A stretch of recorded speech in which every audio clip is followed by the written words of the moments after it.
Buenas noches. Buenas noches, ingeniero. Buenas noches.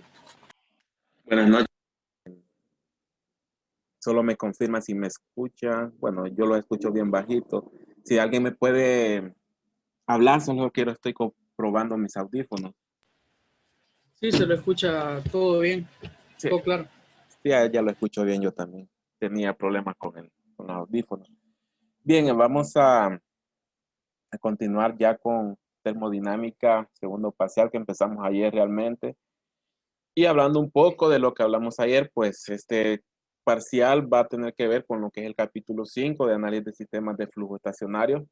Pero hablando de sistemas abiertos, pues ya sabemos que son los sistemas abiertos, que son aquellos que tienen que ver con entrada y salida de masa.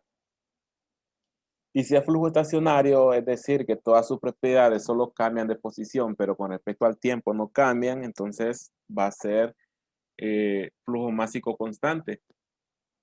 Es decir, que la entrada de masa con la entrada de salida va a ser la misma. Por lo tanto, el contenido de masa en el sistema siempre va a ser constante, ya que el cambio de masa va a ser igual a cero. Y para eso, pues vimos algunas fórmulas, de tal forma que llegamos a esta última fórmula que está acá. Digamos que las últimas dos, ¿de dónde vienen? Pues vienen de lo que es el balance de energía. También lo vimos en el primer parcial, toda la energía que entra va a ser igual a toda la energía que sale. A partir de ahí, nosotros podemos plasmar la ecuación y llegar a la ecuación para análisis de sistemas abiertos de flujo estacionario. Como lo vimos ayer, vimos algunos dispositivos ingenieriles. Para desarrollar los ejercicios hay que determinar cuáles de todos los términos son igual a cero. Algunos pues nos los va a dar el libro, otros va a depender del tipo de dispositivo ingenieril que nosotros tengamos. Entonces, para hacer el análisis, recordemos que vamos a partir de el balance de energía hasta llegar a esta última ecuación que está acá, que me dice que para un sistema abierto flujo estacionario, la diferencia entre calor y trabajo va a ser igual al flujo másico por la diferencia de entalpía, diferencia de energías cinéticas y diferencia de energía potencial. Eso hablando de el fluido que se está moviendo a través del sistema. Entonces esa va a ser la forma de analizar nuestros ejercicios. Si no conocemos la masa, quiere decir que la podemos eliminar, pero nuestro calor y trabajo ya no va a ser una tasa, sino que va a ser Q minúscula y W minúscula, es decir, kilojoules por kilogramo. Si multiplicamos por un flujo másico va a ser kilowatts. Entonces, eso va a depender de un ejercicio al otro. Entonces recordemos esta ecuación y estuvimos hablando ayer qué pasa con esa ecuación dependiendo del dispositivo ingenieril que nosotros tengamos de sistema abierto de flujo estacionario. El primero de ellos que hablamos pues, fue de las toberas y difusores. Hablamos que son cambios de sección transversal. Puede ser una tubería, puede ser un ducto, puede ser un canal, donde yo tengo cambio de sección transversal, es decir, del área.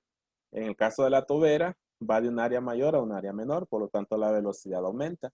Y en un difusor va de un área menor a un área mayor y su velocidad disminuye. Eso es pues para mantener lo que es la ecuación de continuidad de mecánica del fluido. Plasmamos la ecuación, vimos que una tobera y un difusor no son equipos que producen trabajo ni producen calor. Eh, sí pueden producir calor, pero no realmente no producir, sino que transferir calor. Es decir, si por adentro de la tobera va vapor y la tobera no está suficientemente aislado, sino que tiene un aislamiento deficiente, pues va a haber transferencia de calor hacia los exteriores. Entonces, en ese momento sí tendríamos calor. Pero trabajo, pues a menos que hubiese algún dispositivo que genera trabajo o consume trabajo, pues este valor va a ser igual a cero. Luego, entalpía si tenemos, cambio de energías cinéticas también, pues dado que las velocidades cambian en la entrada y salida, y energía potencial si sería cero, porque no tenemos un cambio de altura suficientemente grande como para que me afecte el resultado.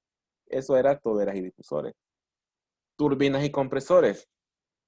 También lo hablamos, pues un compresor consume trabajo y agrega energía al fluido, y una turbina hace el revés, hace el trabajo al revés, consume energía de un fluido y produce trabajo. Trabajo que después es enviado a un generador y ese produce energía eléctrica. También plasmamos toda la ecuación, en este caso plasmé la ecuación en el caso que no conociésemos las masas, porque todo está en letras minúsculas, o sea que el resultado de esta ecuación sería kilojoules por kilogramo. Si conocemos el flujo másico, pues multiplicamos todo por el flujo másico y el resultado van a ser kilowatts. Esa es la diferencia, pero una vez plasmada la ecuación, lo que tenemos que ver es cuáles valores son despreciables y cuáles no. Entonces, eso va a depender de un ejercicio a otro. Quizás turbinas y compresores sean los dispositivos ingenieriles que pueden tener valor en todos sus términos. Los demás dispositivos sí tienen bastantes términos que se cancelan. Otro ejemplo que vimos fue, no, bueno, realmente no hemos hecho ejemplos, solo hemos estado viendo conceptos. Fue la válvula de estrangulamiento, que es una válvula, un dispositivo que crea una caída de presión drástica, una alta caída de presión, restringiendo el paso de un fluido. Bien, este tipo de válvula, bueno, mejor dicho, las válvulas no producen trabajo ni consumen trabajo. Entonces, ese término siempre va a ser igual a cero. También la caída de presión debe ser lo suficientemente rápido como para que no haya transferencia de calor. Entonces, estos dos términos van a ser igual a cero en el caso de válvulas. También las velocidades, a menos que nos indique lo contrario un ejercicio, la velocidad del fluido antes y después de la válvula pueden ser muy cercanas, de tal forma que este término es cercano a cero. Y también la energía potencial, es decir, que la altura a la salida, la altura a la entrada son bien cercanos y esta energía potencial va a ser igual a cero. Quedándome todos los términos al lado izquierdo de la igualdad igual a cero y al lado derecho solo me quedarían las entalpías. ¿Qué queremos decir con esto? Pues que en una válvula de estrangulamiento la entalpía antes y después es aproximadamente iguales, que podríamos considerarlo iguales para términos de ejercicios y ejemplos. Entonces, eso ocurre con una válvula de estrangulamiento. Y no recuerdo si hablamos de la cámara mezclado, creo que por aquí fue donde nos quedamos. Es otro dispositivo ingenieril, puede ser cámara donde mezclo aire caliente con aire frío, o puedo mezclar agua fría con agua caliente y crear una mezcla intermedia, agua tibia. O puedo mezclar vapor con agua líquida, producir agua caliente. Puede ser cualquier cámara de mezclado. ¿Qué es lo que yo tengo? Pues tengo dos entradas de masa a diferentes condiciones. Tiene que ser el mismo fluido, si no yo ya no cumplo con lo que es flujo estacionario. O con fluido me refiero a la misma sustancia. O sea, si en masa 1 tengo agua, pues en masa 2 voy a tener agua también. Lo que sí puede pasar es que estén en diferentes estados, o sea, que entre vapor por un lado y por otro lado le entre líquido comprimido. Entonces tenemos dos entradas de masa para algún proceso, necesito mezclarlo y por el otro lado sale una sola masa. Como los estoy mezclando, quiere decir que a la salida sale la sumatoria de las dos masas que están entrando y eso es algo que yo tengo en esta ecuación. Eso es un concepto de la cámara de mezclado. La masa 1 y masa 2 de entrada va a ser igual a la masa 3. Es decir, la masa 3, si la masa 1 es 1 kilogramo y la masa 2 es 1 kilogramo, la masa 3 va a ser 2 kilogramos. Entonces, ese es otro concepto de una cámara de mezclado. Luego, balance de energía, la plasmamos exactamente igual y tenemos este término. Si lo ven, a diferencia del anterior o del antes de este, por ejemplo, sí, de este, yo solo tengo un término que puedo multiplicar un flujo másico. Aquí si yo lo tuviese, aquí no lo conocía, pero si yo lo tuviese, lo multiplico. Pero en esta ecuación yo tengo una sumatoria. ¿Qué significa eso? Pues simplemente porque yo tengo dos masas entrando. En este caso tengo una masa saliendo, entonces la sumatoria de la masa que sale va a ser solamente un flujo másico por entalpía, energía cinética, energía potencial. Pero en la entrada, que sería el segundo término, yo tengo dos masas. Quiere decir que en este término que está aquí, yo debería aplicar dos veces esta ecuación, es decir, masa 1 por su entalpía, energía cinética, energía potencial, y también la masa 2 por su entalpía, su energía cinética y su energía potencial. Eso es para una cámara de mezclado. También la cámara de mezclado no solamente puede tener dos entradas de masa, puede tener tres entradas de masa. Pero la salida, una sola masa. ¿Por qué? Porque todos los fluidos se mezclan. Se mezclan y la masa que sale es la sumatoria de todas las masas que entran. Eso es una cámara de mezclado. ¿Qué otro concepto podemos tener? Bueno, leyendo el texto, dije que en un dispositivo he mezclado dos corrientes, en un dispositivo de cámara mezclado, dos corrientes de fluido se mezclan. La conservación de la masa requiere que la suma de las masas entradas debe ser igual a la masa saliente. Eso ya lo hablamos. Usualmente no involucra trabajo, o sea, el término de trabajo es igual a cero, y se encuentra lo suficientemente aislado para que no exista transferencia de calor, o sea que este término también es igual a cero. Al menos, como ocurre con los demás dispositivos, al menos que me indique lo contrario. En el caso de que un ejercicio me diga que no está suficientemente aislado, es decir, que si es un fluido caliente, puede estar transfiriendo calor a los alrededores, y ese es un calor perdido, desperdiciado, pero entra en el término de calor. Eso sí, el ejercicio me dice que realmente sí hay transferencia de calor. Pero en caso ideal, los dos términos son igual a cero. Y todo se reduce a una energía de salida por la masa y una energía de entrada por la masa. También, también energías potencial y cinética, la mayoría de las veces es despreciable. Nuevamente, a menos que el ejercicio me diga que no. Pero siempre las velocidades son muy cercanas y podemos tomarlos como despreciables. Eso es una cámara de mezclado. Dos fluidos que entran, se mezclan y sale un solo fluido. Pero hay otro caso donde tengo dos fluidos que entran, pero no se mezclan. Y eso es un intercambiador de calor.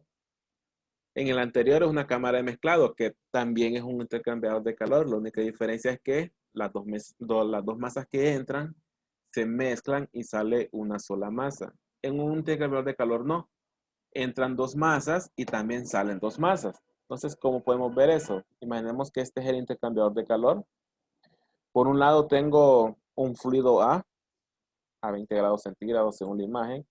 Pasa por este tubo, cruza el sistema hasta que va al lado izquierdo y sale más caliente, 50 grados centígrados.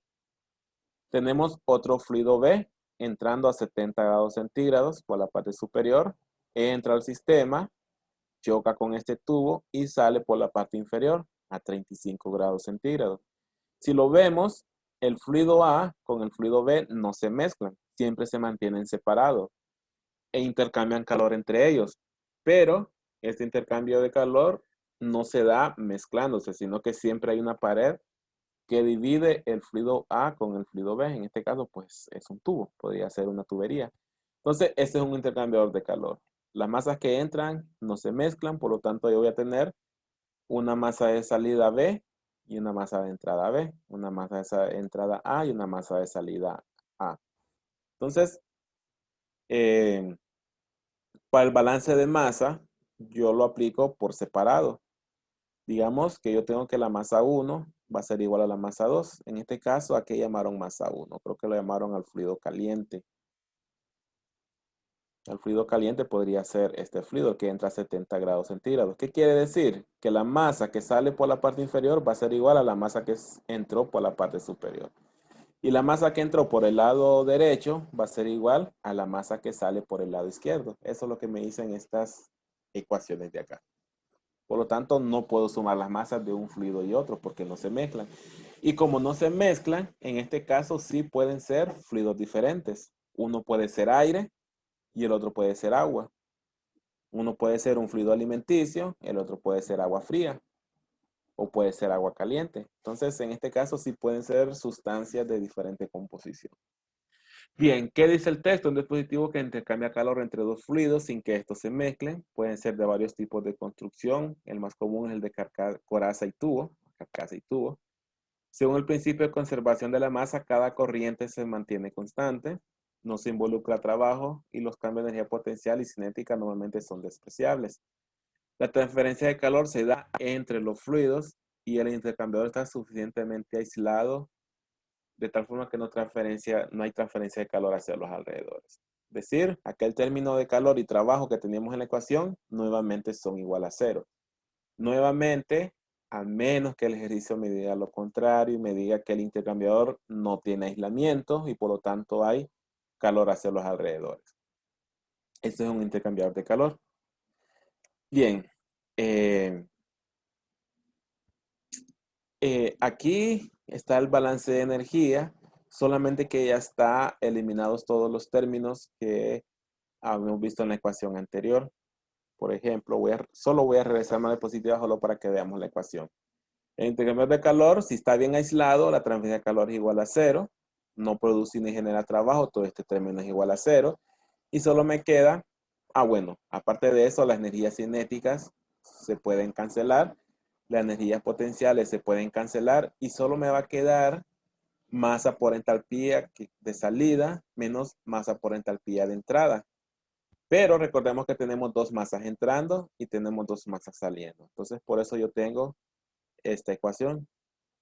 Masa 1 por H1 más masa 3 por H3 igual a masa 2 por H2 más masa 4 por H4. Entonces, ese es el último dispositivo ingenieril de un sistema abierto. Bien, ya vimos los dispositivos que vamos a estar haciendo ejercicios durante los días que siguen. Bueno, la otra semana no hay clases. La otra semana es el feriado monazánico. Entonces, solo tendríamos clases mañana y de ahí hasta el siguiente lunes. O sea, no el lunes que viene, sino que al siguiente lunes. Ahí tendríamos clases nuevamente. Así que de mañana tengo el calendario. ¿Qué fecha es el otro lunes? 2, creo que es 9. Sí, de mañana tendríamos clases hasta el 9 de noviembre. Hasta el 9 de noviembre ahí tendríamos clases. Entonces, para que estemos ya programados. Bien, entonces vamos a ver sí, sí, vamos a ver algunos ejemplos. Eh, Vamos a ir haciendo algún par de ejemplos de cada uno de los dispositivos que vimos para irnos familiarizando. Van a ver que vamos a partir de la ecuación, la vamos a plasmar siempre. En caso que de entrada no sepamos qué términos eliminar, pues siempre la plasmamos y leemos bien el ejercicio. De ahí vamos viendo qué nos dice el ejercicio, que es igual, todo lo que sea igual a cero. Luego, ¿qué es lo que vamos a necesitar? Pues los conceptos del primer parcial, conceptos para encontrar propiedades a partir de la tabla de propiedades de las sustancias, es decir, las entalpías. En algún momento podemos ocupar volúmenes específicos. Entonces, todos los conceptos que vimos en el primer parcial los vamos a necesitar en el segundo parcial. Veamos el primer ejemplo. Este es el ejercicio 530. No es del ejemplo desarrollado, sino que es de la guía de ejercicios del libro. Es el ejercicio 530. Y esta habla sobre una tobera. Tenemos ahí la imagen del libro también. Y menciona que a una tobera entra vapor de agua a 400 grados centígrados y 800 kilopascales. Entra vapor de agua a 400 grados centígrados y 800 kilopascales. Con una velocidad de 10 metros por segundo. Y no podemos considerar la velocidad despreciable, porque aquí nos están dando un dato. Y sale a 300 grados centígrados y 200 kilopascales. Mientras se pierde calor a una tasa de 25 kilopascales. Para un área de entrada de 800 centímetros cuadrados, determinar la velocidad y el flujo volumétrico del vapor de agua en la salida de la tobera. Bien, tenemos el ejercicio. ¿Qué datos tenemos? Definamos la entrada de la tobera como el estado 1 y definamos la salida de la tobera como el estado 2. Entonces, ¿qué datos tendríamos en el estado 1? En la entrada de la tobera. Me dice el ejercicio que entra con 400 grados centígrados, temperatura alta, 800 kilopascales y una velocidad de 10 metros por segundo. Entra a la tobera y mientras va pasando por la tobera, pues, según lo indica el ejercicio, lo más seguro es que tiene mal aislamiento, de tal forma que sí se pierde calor por sus alrededores. ¿Cuánto calor se pierde? Pues 25 kilowatts. Luego, pues tenemos el área y llegamos al estado 2. El estado 2 me dice el ejercicio que sale a 300 grados centígrados y 200 kilopascales. Y tenemos todos esos datos, pues los tenemos acá en la parte de abajo ya en forma de texto. ¿Qué me pide el libro? Me pide la velocidad y el flujo volumétrico a la salida de la tobera, es decir, en el estado 2. En el estado 1 entra a 10 metros por segundo, pero el ejercicio me dice que cuál es la velocidad con que sale en el estado 2. También me piden pues el flujo volumétrico, o sea, cuántos metros cúbicos por segundo estarían saliendo en el estado 2. Bien, ¿qué hacemos primero? Pues ya vimos cuáles son los datos que me da el ejercicio. Plasmemos la ecuación. La misma ecuación que vimos en la diapositiva anterior, que es la ecuación que incluye todas las posibles formas de transferencia de energía, están contenidas en esta ecuación. ¿Cuáles son esas posibles transferencias de energía? Eso lo vimos en el primer parcial. Yo puedo transferir energía por calor, puedo transferir energía por trabajo, por energía cinética, por energía potencial y la entalpía que va relacionado a una energía de una masa que está entrando y está saliendo. En este caso, como todo el paréntesis está multiplicado por el flujo másico, quiere decir que todo esto es energía contenida en la masa que está entrando y saliendo. Por lo tanto, va a ser energía cinética de la masa y energía potencial de la masa. Bien, esa es la ecuación. Todas esas posibles transferencias de energía ya las hemos visto. Veamos cuáles de esas transferencias de energías realmente estoy teniendo en una tobera.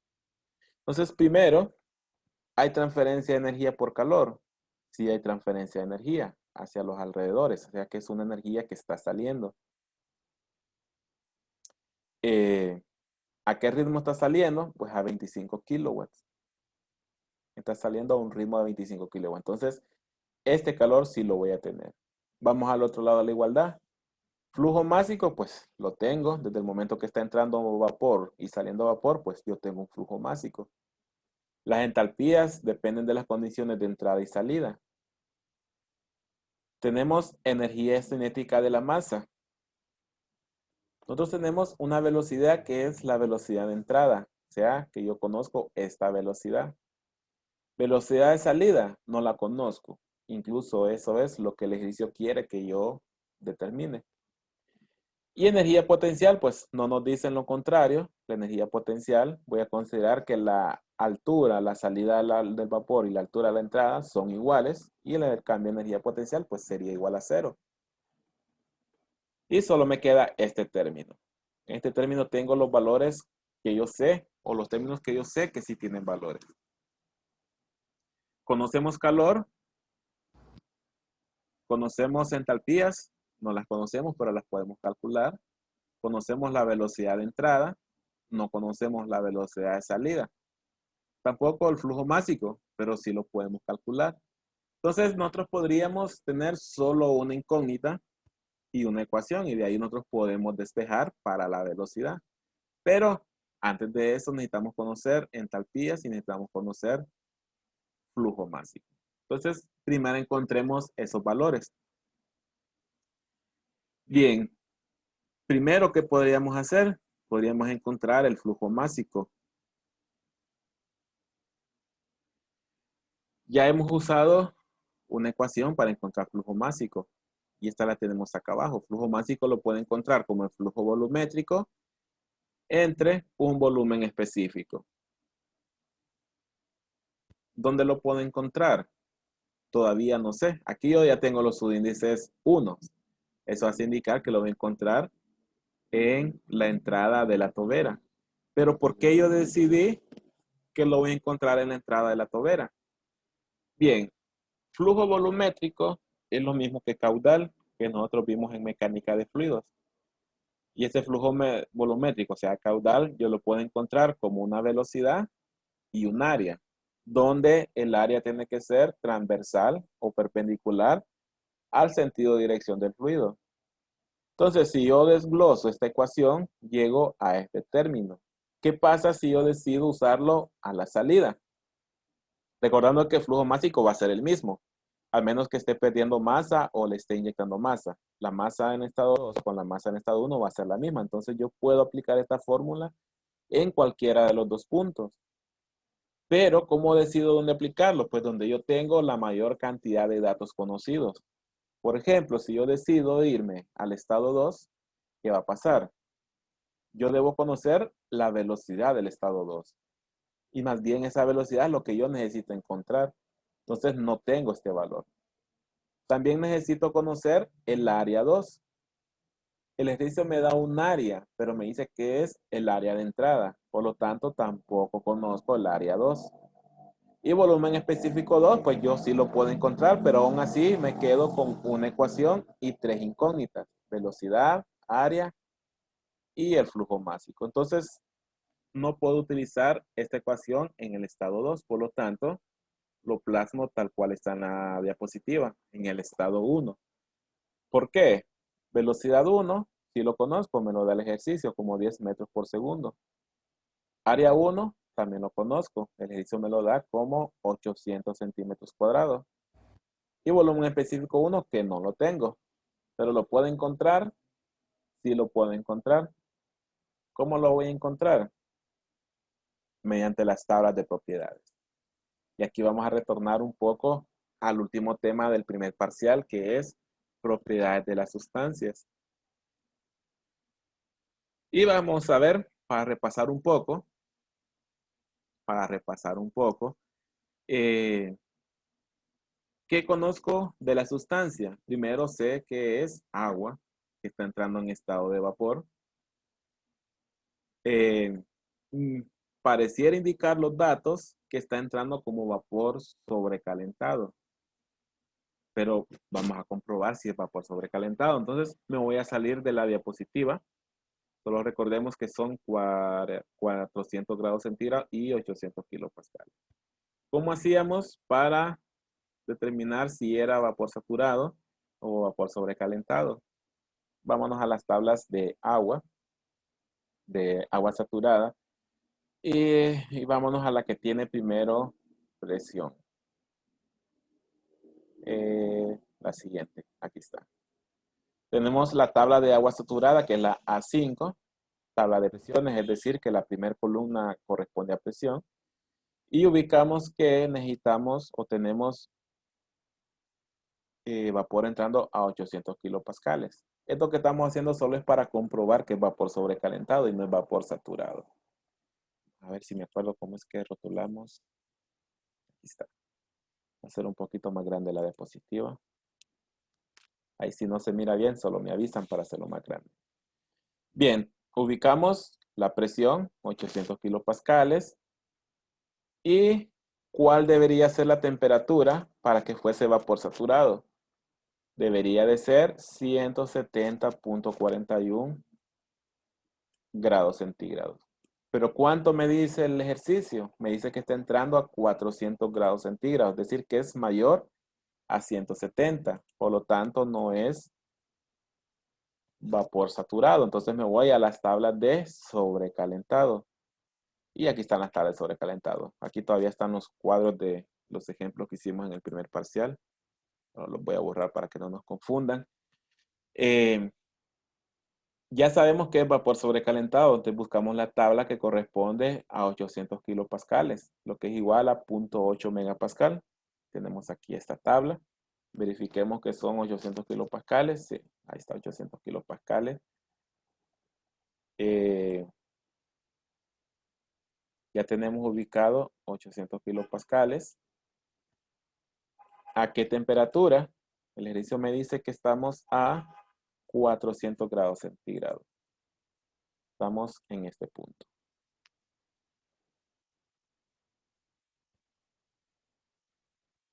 Ok, aquí estamos. ¿Cuál es la columna? Bueno, realmente, ¿qué es lo que estamos buscando? Estamos buscando el volumen específico porque es lo único que nos falta para encontrar la masa que está entrando al sistema. ¿Cuál es la columna de volumen específico? Pues retornamos solo para estar. Es la primera columna. Entonces, lo que hacemos es intersectar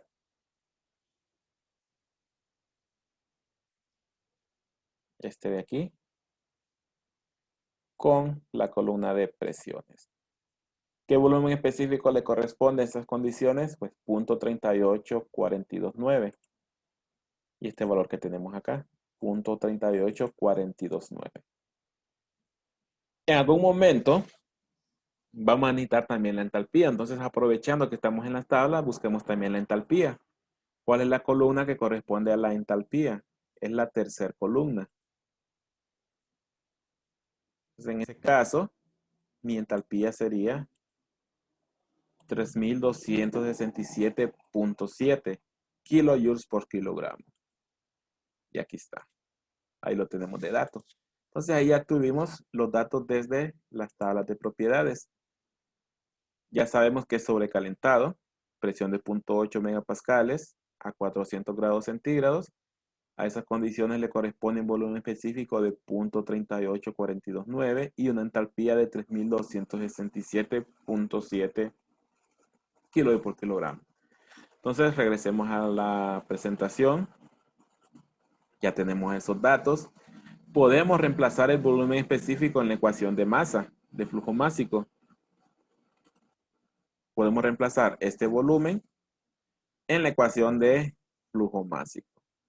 Necesitamos velocidad, que lo tenemos, 10 metros por segundo. Necesitamos área transversal. Solamente recordemos que necesito área en metros cuadrados, pero yo lo tengo en eh, centímetros cuadrados. Entonces necesito hacer la conversión. Pues eso lo hacemos en la calculadora y al hacer la conversión es 0.08 metros cuadrados. A eso corresponde 800 centímetros cuadrados. Y volumen específico lo encontramos de la tabla como 0.38429. Lo reemplazamos en la ecuación y después de resolver y desarrollar los términos, tenemos un flujo másico de 2.082 kilogramos por segundo. Y ese es el flujo másico. Ese solo es el flujo másico realmente. ¿Por qué lo encontramos? Porque necesitamos flujo másico en la ecuación de energía. Por eso encontramos el flujo másico. Necesitamos las entalpías. Ya encontramos la entalpía 1. Eso ya lo encontramos también desde las tablas. Y la energía cinética la podemos encontrar directamente porque tenemos los datos. ¿Qué nos haría falta? Entalpía 2. Nos haría falta la entalpía 2. Entonces aquí yo cambié a la siguiente diapositiva y vamos a hacer lo mismo que hicimos para el estado 1. Vamos a encontrar entalpía 2 en base a estas condiciones. 200 kilopascales y 300 grados centígrados. Entonces regresamos a la tabla, pero voy a salir un momento para que regresemos a la tabla. Pero ahora me voy a ubicar en la tabla de 200 kilopascales. La tenemos acá. Y una temperatura de 300 grados centígrados. Ese lo tenemos acá. Volumen específico es la primera columna. Vamos a ver si cabe la flecha aquí. Ahí está. La primera columna es volumen específico y para estas condiciones el volumen específico es 1.31623. Y la entalpía es la tercera columna correspondiente a 3072.1 kilojoules por kilogramo. Aquí está, 3072.1 kilojoules por kilogramo y volumen específico a 1.31623. Aquí está también como dato para el ejercicio. Entonces ya podemos seguir con el ejercicio. Tenemos la segunda entalpía. ¿Qué nos falta? Bueno, veamos si ya tenemos todos los datos necesarios. Tenemos las entalpías, tenemos el flujo másico, tenemos el calor que se pierde. Como es calor que sale, lo voy a considerar con un signo negativo. Y tenemos las energías cinéticas, tenemos la energía de salida, de entrada, porque tenemos la velocidad de entrada. El único término que no conozco es la velocidad de salida. Y ese es el inciso que me pide el libro. Me pide encontrar la velocidad de salida. Entonces tenemos todos los datos, simplemente reemplazamos. Recordemos que este término de acá adentro, yo lo tengo que tener en kilojoules por kilogramo. Y este flujo másico es kilogramos por segundo. Por lo tanto, el resultado va a ser kilowatts. y el calor, kilowatts. Eso para mantener coherencia en las unidades. Este término que está aquí me va a dar joules, joules por kilogramo. Siempre tengamos el cuidado de dividirlo entre 1000 para hacer la conversión a kilojoules por kilogramo. Eso para también tener bien las unidades. Entonces, si ya tenemos estos valores, los reemplazamos. Calor es igual a 25 kilowatts lo que se pierde, por lo tanto lo voy a ingresar como un signo negativo. Signo negativo significa que sale del sistema. Realmente no es que sea un calor negativo, sino que simplemente es un calor, una transferencia de calor desde el sistema hacia los alrededores. Eso significa ese signo negativo. Flujo másico 2.082, entalpía 2, 3072.1, lo encontramos del libro. Entalpía 1, 3267.7, lo encontramos también en el libro. Velocidad 2, no la conozco, es lo que estoy buscando. Menos velocidad 1 al cuadrado, son 10 metros por segundo al cuadrado entre 2. Pero recordando que como este resultado, así como está, va a ser joules, necesito dividirlo entre 1000 para que me dé kilojoules. Entonces lo divido entre 1000 y ya puedo aplicar toda la ecuación. Ya ingreso estos valores a la calculadora, paso 2082 a dividir, 3072.1 pasa a restar y 3267.7 pasa a sumar. Luego de resolver y despejar, pues yo voy a encontrar una velocidad de 606.04 metros por segundo. 606.04. Bien, esa es la velocidad en la salida. Lo encontramos a partir de la ecuación de energía. Y para encontrar esa velocidad necesitamos encontrar todos los demás términos. Eso implicaba encontrar entalpías. Lo encontramos de la tabla a partir de las condiciones de entrada y salida. Flujo másico mediante las ecuaciones de mecánica de fluidos, de flujo volumétrico entre volumen específico. Y un calor que nosotros ya conocemos. Despejamos y encontramos la velocidad. ¿Qué nos hace falta? Bueno, realmente, ¿cuáles son los incisos del ejercicio? Sí, la velocidad de salida y el flujo volumétrico a la salida. ¿Cómo podemos encontrar el flujo volumétrico? Con este inciso, sí, con este inciso terminaríamos hoy. Mañana haríamos el siguiente ejercicio. Bien, la misma ecuación que usamos en el primer inciso, esta ecuación que tenemos aquí, yo la puedo aplicar sin desglosarlo. Yo puedo aplicar flujo másico igual a flujo volumétrico entre volumen específico, pero en el estado 2 yo ya conozco el flujo másico, ya conozco el volumen específico porque lo encontramos de las tablas y puedo despejar para el flujo volumétrico. Y eso yo lo tengo en esta ecuación, ya una vez despejado. Por ecuación de continuidad, yo sé que la masa, el flujo másico, tiene que ser la misma tanto a la entrada como a la salida. Es decir, si en la entrada entraban 2.082 kilogramos por segundo, en la salida también van a ser 2.082 kilogramos por segundo. Lo que cambia es el volumen específico y eso también lo encontramos. En el estado 2 lo encontramos cuando estamos buscando la entalpía como 1.31623. Aquí tenemos el volumen específico. Si resolvemos, obtenemos el flujo volumétrico. Y este flujo volumétrico es igual a 2.74 metros cúbicos por segundo. Hay que conceptualizar que como yo tengo cambio de volumen específico, quiere decir que tengo cambio en la densidad. Pero lo que sí se mantiene constante es la masa que está entrando y la masa que está saliendo. Pero como tengo cambio en la densidad, el flujo volumétrico no se mantiene constante. El flujo volumétrico puede ser diferente. En este caso, porque hay cambio de densidad. Entonces, para que tengamos ahí ese concepto que no siempre el flujo volumétrico va a ser constante. Si nosotros encontramos el flujo volumétrico en la entrada, nos puede dar diferente a 2.74 metros cúbicos por segundo. Lo que sí es constante es el flujo másico, porque esta es materia, cantidad de materia, y la cantidad de materia que está entrando y saliendo es la misma. Bien, entonces ese es el ejemplo de una tobera. En el caso que no es ideal, es decir, que tiene pérdida de calor por sus superficies debido a un mal aislamiento, tenemos cambios en las condiciones de presión y temperatura, el volumen específico cambia, pero se incrementa la energía cinética, que es representado como un aumento en la velocidad. Y eso es lo que nosotros podemos ver cuando restringimos una manguera, por ejemplo. Vemos que el agua sale, uno a veces dice con mayor fuerza, pero realmente es que está saliendo con mayor velocidad y es porque restringimos el área transversal y el agua se acelera.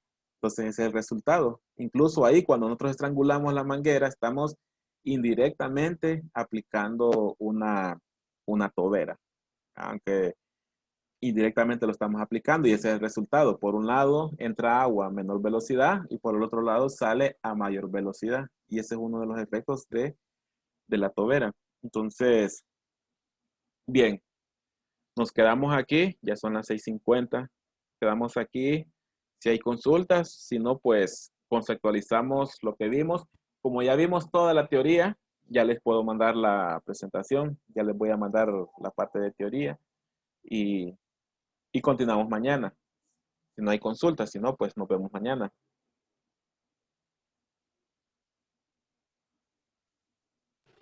Ingeniero, ¿Sí? eh, si estamos diciendo que el flujo másico es el mismo, es porque sale y entra la misma cantidad de masa, ¿cierto? Sí, el flujo másico, perdón. Sí, pero al decir que el flujo volumétrico, ya que sus unidades son metros cúbicos sobre segundo, al ser metros cúbicos también estamos hablando de la dimensión de alguna cantidad de masa.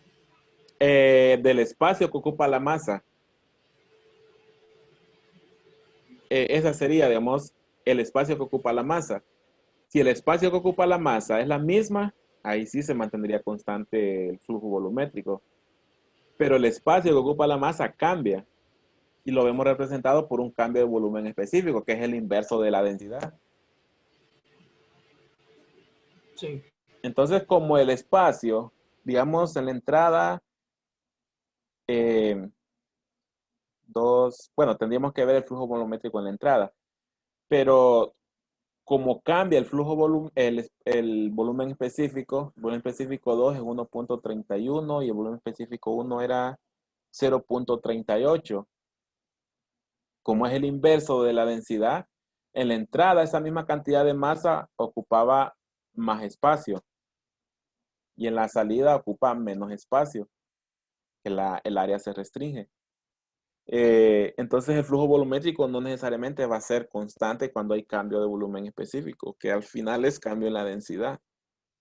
Eh, Quizás sea un poco de conceptualizar, pero si cambia la densidad, el flujo volumétrico cambia. Si no cambia la densidad, el flujo volumétrico debe mantenerse constante.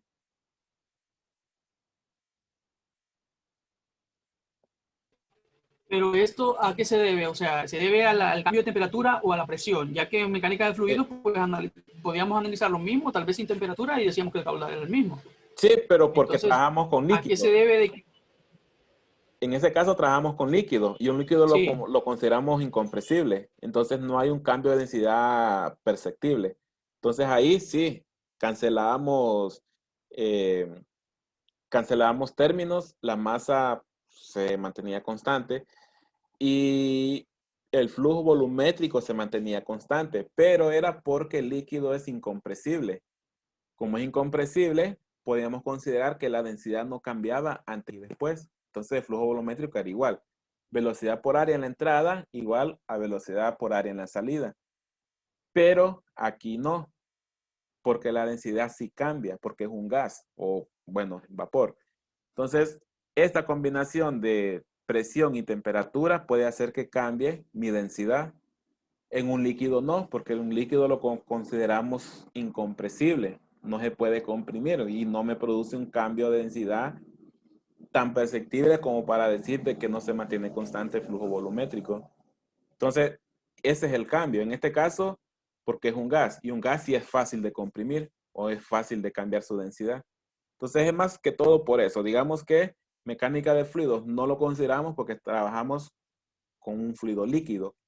Aquí estamos trabajando con un fluido, pero es un fluido gaseoso, un fluido vapor, un estado gaseoso. Ok, gracias. Ahora sí le entendí. Sí, sí, creo que la clave era que en mecánica de fluidos es un líquido y el líquido es incompresible. Creo que con eso. Sí, ya con eso sí ya tiene un poco más de sentido. Sí, sí, es por eso, porque mecánica de fluidos es un líquido incompresible y aquí es un vapor, es un gas. Bien, otra consulta, y si no, pues mañana. Siempre las 6 y Ingeniero, 10. ¿Sí? no, bueno, estaba leyendo el ejercicio. Es que tenía algo así como una, pero creo que lo vamos a ver más adelante, a ver si no se me olvida preguntarlo en ese momento, que es con intercambiadores de calor. Ah, Yo no, veo pero no importa. Ajá. que el fluido 1, bueno, el fluido B entra a 70 y sale a 35. O Sí, sea que el fluido A ganó temperatura y ganó así es. más menos, bueno, el fluido B perdió más menos 30, pero el 35, sí, 35, pero el fluido A ganó más menos 30. Sí. Pero en el ejercicio dice que el intercambiador está suficientemente aislado. Entonces ahí Ah, mi pregunta era sobre eso, porque sería como estudiar algo, ¿cómo se le llama esto? Se le llama, bueno, que suponemos que es algo que está completamente aislado. es como Porque decirle, muévase, pero se queda quieto. sí, Es correcto. como, Sí, como, algo como así. contradiciendo. Ok, Ujú, aquí la clave está en definir cuál es mi sistema. Y mi sistema del intercambiador es lo que está en líneas punteadas.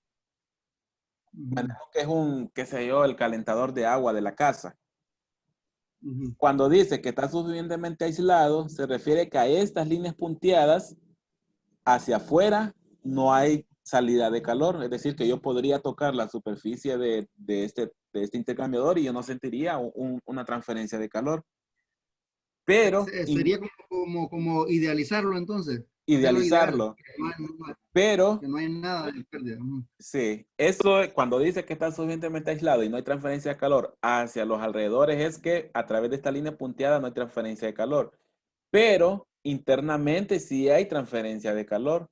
Es decir, que el fluido caliente le entrega calor al fluido frío internamente, pero no hacia los alrededores. Entonces, cuando dice que está completamente aislado y no hay transferencia de calor a los alrededores, se refiere a que no pierde calor por las paredes del intercambiador, que sería el cubo. Pero sí hay transferencia de calor internamente entre el fluido A y el fluido B. Entonces, ahí sí hay transferencia de calor.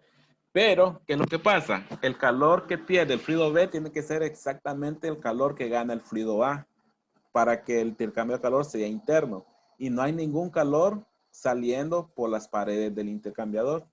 Entonces, esos son los dos puntos. Sí hay transferencia de calor, pero es internamente. Y no hay transferencia de calor hacia afuera. Es decir, no hay calor que cruce la frontera del sistema. Pero sí hay calor internamente moviéndose de una sustancia a otra. Eso es realmente no es que se contradice, sino que transferencia de calor hacia los alrededores es lo que no hay. O sea, si yo me acerco a ese ok. intercambiador, yo no siento que me quema, pero sí internamente, y como lo veo, pues hay cambio de temperaturas en los fluidos. Ok, bueno, gracias, ingeniero. Bueno, Pero el fluido A no debió haber salido a 55 entonces. no, porque eh, para que un Está fluido, el área del cubo también. sí, para que un fluido, la temperatura que baja un fluido sea exactamente los mismos grados que aumenta el otro fluido, ambos fluidos tienen que tener la misma masa.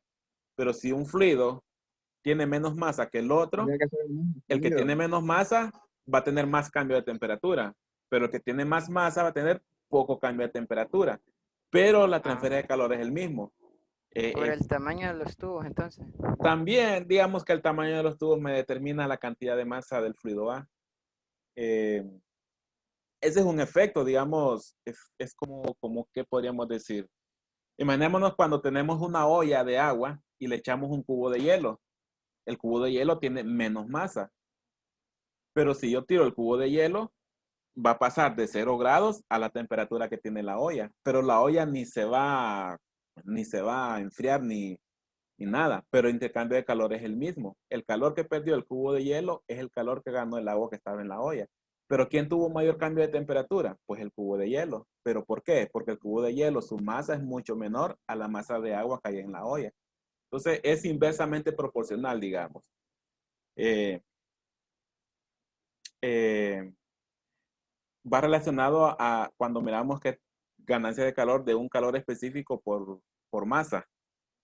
Entre más grande es la masa, mayor transferencia de calor puede tener o mayor calor puede absorber. Entonces, va relacionado. Digamos que el cambio de temperatura de un fluido no necesariamente va a ser igual al cambio de temperatura del otro fluido. Lo que sí va a ser igual es la cantidad de calor que intercambian entre ellos. ¿Cuánto va a ajustar ese calor para calentar un fluido? Va a depender de cuánta masa tiene ese fluido. Eso es la diferencia. Entonces, es un concepto que ya que lo tocaron ahorita, pues lo vamos a reforzar cuando veamos la parte de intercambiadores de calor. Ahí lo podemos ver más al detalle. Bien, creo que sí, ahora sí ya son las 7. No, seguiremos mañana. Mañana vamos a ver otro de tal vez de un difusor, un compresor. Creo que el intercambiador quedaría ya para la otra semana. Y ahí terminamos de ver lo que acabamos de hablar ahorita. Entonces, bien, continuamos mañana con la clase.